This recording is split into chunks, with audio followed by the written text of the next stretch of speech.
ఇప్పుడు మనము కాటమరాజు టెంపుల్ వద్ద ఉన్నాము. టెంపుల్కు ముందు ఎదురుగా మనకు కాటమరాజు టెంపుల్కి సంబంధించి కోనేరు ఒకటి ఉంటుంది. ఈ బావిలోని నీళ్ళు ఎంతో పవిత్రమైనవి, భక్తుల దాహాన్ని తీర్చడానికి అవసరపడుతుంది. అలాగే ఎంత వేసవి కాలంలోనైనా నీటి మట్టం తగ్గకుండా బావిలో నీళ్ళు అలానే ఉంటాయి. నీళ్ళు మెట్లు దిగి మనము నీళ్ళు ఎలా ఉన్నాయో ఒకసారి చూద్దాం.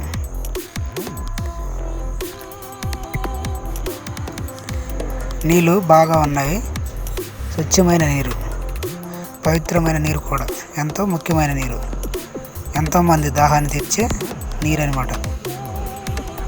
ఈ వీడియో మీకు నచ్చినట్టయితే లైక్ చేయండి, షేర్ చేయండి, అలాగే మా ఛానల్ని సబ్స్క్రైబ్ చేసుకోండి. కాటమరాజు శ్రీకృష్ణుడికి 23వ తరం వాడు. కాటమరాజు యాదవుల రాజు. నెల్లూరులోని కనిగిరిలో ఉన్న ప్రాంతాలన్నిటినీ పాలించాడు. కాటమరాజు కోట కనిగిరిలోని పంచలింగాల కొండ దిగున ఉన్నది. కాటమరాజు గొప్ప పరాక్రమశాలి, చాలా పశు సంపద కూడా ఉండేది. ఒకసారి కాటమరాజు పాలించే ప్రాంతంలో పెద్ద కరువు వస్తుంది. పశువుల మేత కోసం నెల్లూరు సీమను పాలించే నల్లసిద్ధి రాజుతో ఒప్పందం చేసుకుంటాడు.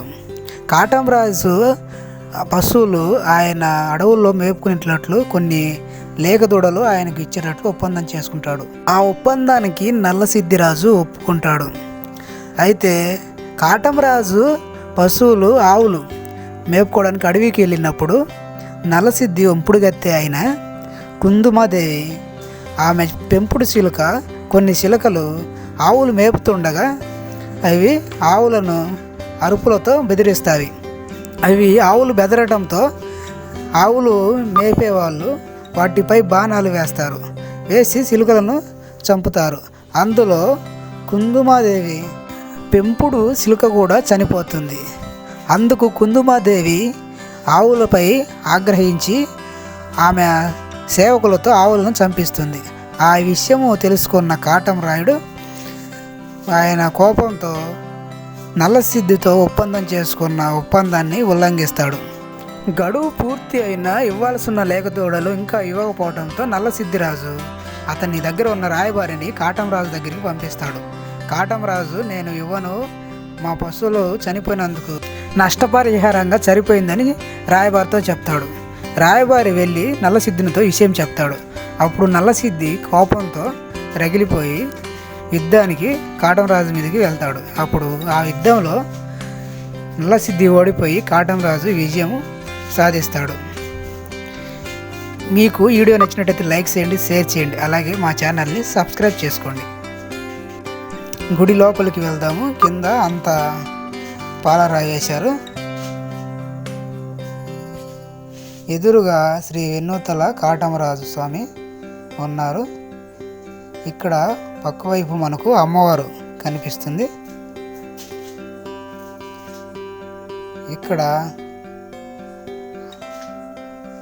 పక్కన కుడివైపు ఎడమవైపు 2 విగ్రహాలు ఉన్నాయి. పక్కనే శూలం కూడా ఉన్నది.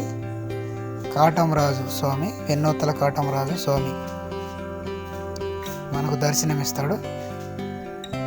అటువైపు వెళ్ళి చూస్తే ఇక్కడ అన్ని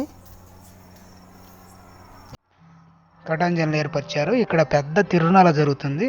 ఆ తిరునాళప్పుడు ఇక్కడ రద్దీని అరికట్టడానికి ఇక్కడ ఇలా ఏర్పాటు చేశారు.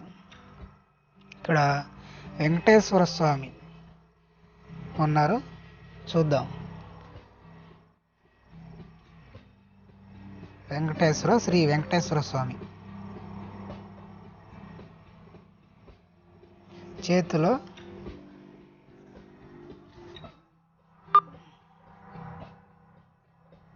ఇక్కడ మనకు శ్రీకృష్ణుడు కనిపిస్తున్నారు. పక్కనే గోమాత కూడా ఉంది. శ్రీ వేణుగోపాల స్వామి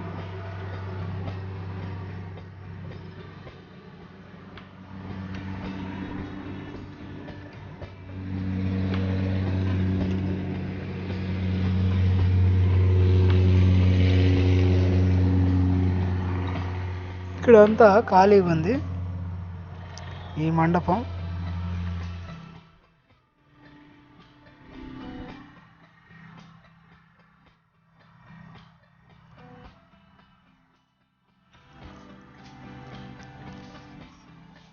ఇక్కడ పుట్ట కనిపిస్తుంది.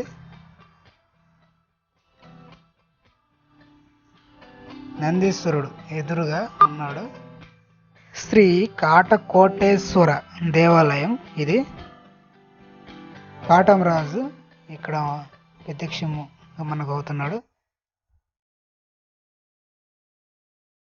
శ్రీ కాటకోటేశ్వర దేవాలయానికి ఎదురుగా ఇక్కడ నందీశ్వరుడు కూడా ఉన్నాడు. కాటమరాజు విగ్రహము చూడండి.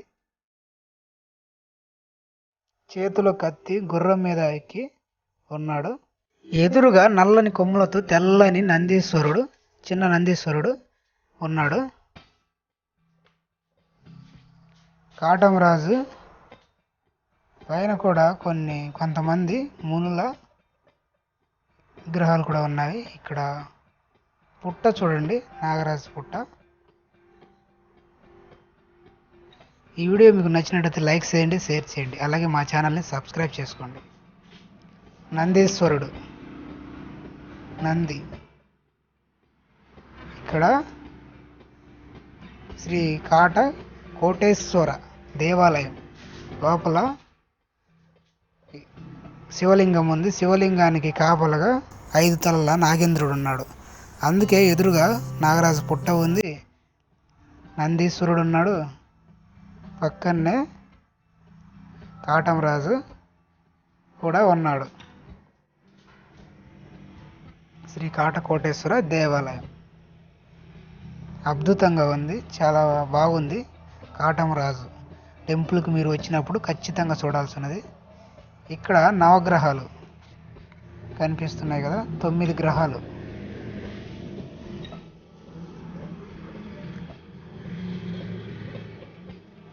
పాలకోలు కూడా ఉన్నాయి. 9 నవగ్రహాలు. మన పురాతనంలో ఈ గ్రహాలను చూసి జరగబోయేది చెబుతారు. మన పూర్వీకులు ఈ గ్రహాల ఆధారంగానే కాలంలో జరగబోయేదాన్ని ముందే గ్రహిస్తారు.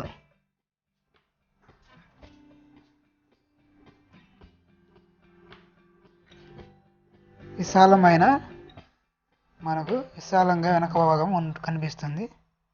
ఎంతో విశాలమైనది, చల్లని ఆహ్లాదకరమైనది. చెట్లు కూడా, పచ్చని చెట్లు కూడా ఉన్నాయి.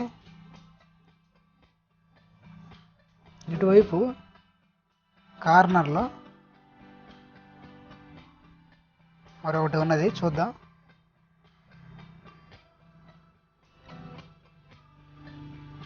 ఇక్కడ గణపతి పప్ప మనకు ఇక్కడ ఈ కార్నర్లో ఉన్నారు. ఇక్కడ కూర్చోడానికి కూడా పచ్చని చెట్లు ఎంతో ఆహ్లాదకరంగా ఉన్నాయి.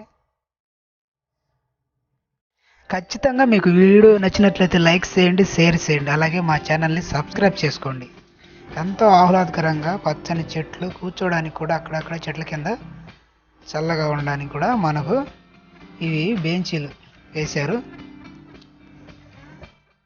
కాటమరాయుడు టెంపుల్ అడవి ప్రాంతంలో, నల్లమల్ల అడవి ప్రాంతంలో ఉన్నది.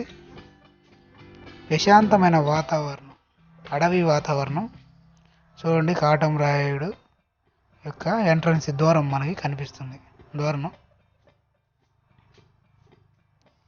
ఇక మనం వెళ్దాము. చూశారు కదా కాటమరాయుడు టెంపుల్ విశిష్టత. ఈ వీడియో మీకు నచ్చినట్లయితే లైక్ చేయండి, షేర్ చేయండి, అలాగే మా ఛానల్ని సబ్స్క్రైబ్ చేసుకోండి. ఇక్కడ తిరునాళ భారీ ఎత్తున జరుగుతుంది. లక్షల్లో జనాభా వచ్చి ఇక్కడ కాటమరాయుడు తిరునాళలో పాల్గొంటారు. ఈ కాటమరాయుడు తిరునాళలో బొల్లావను, చెక్కతో చేసిన బొల్లావను ఎత్తుకొని అందరూ సంబరాలు జరుపుకుంటారు. ఉగాదికి ఒకరోజు ముందు ఈ తిరునాళ జరుగుతుంది. ఎంతో పెద్ద భారీ ఎత్తున జరుగుతుంది. వచ్చి చూసి ఆహ్లాదంగా